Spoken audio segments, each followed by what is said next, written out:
আবার চলে এসেছি দুপুরবেলার লাঞ্চ নিয়ে। তো আজকে বিশেষ কিছু রান্না করিনি, তো কি কি রান্না করেছি তোমাদের অবশ্যই দেখাবো।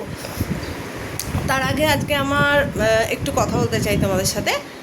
আজকে আমার মনটা ঠিক খুব একটা ভালো নেই, কারণ মানে কেন জানি না, মনটা খুব খারাপ লাগছে।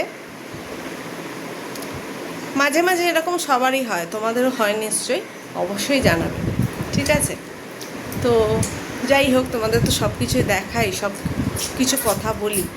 এবার তোমাদের সাথে কথা না বলে মনটা সত্যি খুব খারাপ হয়, তোমাদের সাথে কথা বলি বলে মনটা খুব ভালো লাগে, ঠিক আছে? তো যাই হোক, আজকের লাঞ্চের থালি তোমাদের অবশ্যই দেখাবো, ঠিক আছে? কি কি রান্না করেছি চলো ব্যাক ক্যামেরায় দেখিয়ে দিই। ওকে, দেখো, ভাত, স্টিম রাইস, ভাত আর কাতলা মাছের কাটার তরকারি, মানে কাতলা মাছের মাথার তরকারি আলু দিয়ে ঝাল ঝাল করে করেছি, ঠিক আছে? আলু ভাতে। আর পার্শে মাছ, মাথাটা ভেঙে গেছে, ঠিক আছে, আমি পাতেই নিয়ে নিয়েছি, ঠিক আছে? আমার বর বলে দিচ্ছে এখানে পার্শে মাছ আছে, এই যে এখানেও পার্শে মাছ আছে, ঠিক আছে?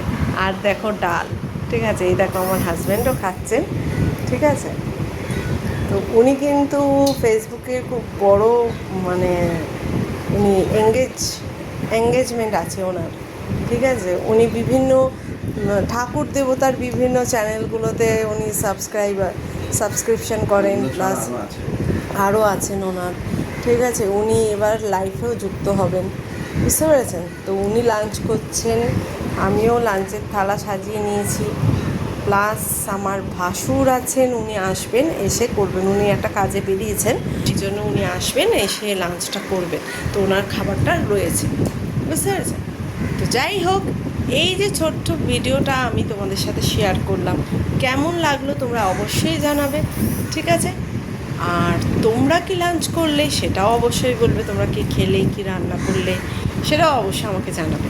আমি বিশেষ কিছু রান্না করি না, মানে আমাদের দেখো, আমাদের তরকারি 2-3 রকম হলেই হয়, আমাদের চাটনিটা থাকে মাস্ট, আর কি বেশি কিছু রান্না করলে খাওয়া যায় না, ঠিক আছে? মাছ বা মাংসের সাথে, আর ডিম রান্না করেছি, কিন্তু ডিমটা এবেলা খাবো না, ওবেলা, ঠিক আছে? তো চলো, আজকের মতন টাটা। মানে আজকের মতন না, মানে আবার পরে হয়তো কোনো ব্লগ তোমাদের সাথে আসবে, তো এখনকার মতন টাটা। ওকে, আবার দেখা হবে, বাই।